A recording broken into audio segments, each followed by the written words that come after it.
Karibu kwenye Maira Online TV. Mimi ni Tumaini Sekadodo, mtangazaji wako wa michezo. Leo tunaanza hadithi ya Taifa Stars, hadithi ya imani, mipango na maendeleo ambayo imeleta mabadiliko makubwa kwenye mpira wa Tanzania. Usisahau kusubscribe, kulike, kushare na kucomment ili uweze kupata update zetu zote kutoka hapa Maira Online TV. Kulikuwa na hisia ya kipekee tangu siku ya kwanza katika mechi ya ufunguzi dhidi ya Nigeria. Macho yote yalikuwa uwanjani na nyuma ya viti vya heshima, viongozi wa shirikisho na serikali walihudhuria mwanzo wa safari ambayo wengi hawakuitarajia. Tanzania haikuingia AFCON 2025 kama timu ya bahati nasibu, iliingia kama timu yenye mpango. Tangu dakika za mwanzo kulikuwa na kitu tofauti. Mpangilio wa timu ulikuwa thabiti, nidhamu ilikuwa dhahiri na muhimu zaidi, imani ilikuwa imeota mizizi ndani ya kila mchezaji.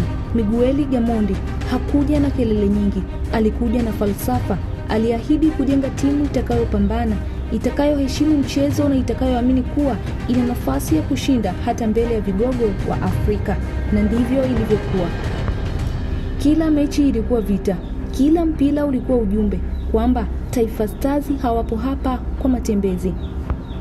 Katika mchezo wa mwisho wa hatua ya makundi dhidi ya Tunisia, pressure ilikuwa kubwa. Dakika zilisonga polepole, matumaini yakining'inia kwenye mstari mwembamba.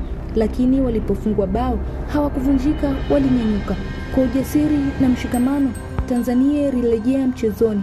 Bao la kusawazisha kutoka kwa Zanzibar Finest Faisal Salum Fei Toto likawa sio tu bao, bali tamko kwamba kizazi hiki kimeamua kuandika historia yake. Filimbi ya mwisho ilipopulizwa, haikuwa ya mwisho, ilikuwa mwanzo, kwamba Tanzania imefuzu hatua ya 16 bora AFCON 2025 kwa mara ya kwanza katika historia yake, si kwa bahati bali kwa mipango, imani, uongozi na kazi ngumu. Hii ni hadithi ya wachezaji waliokataa kukata tamaa.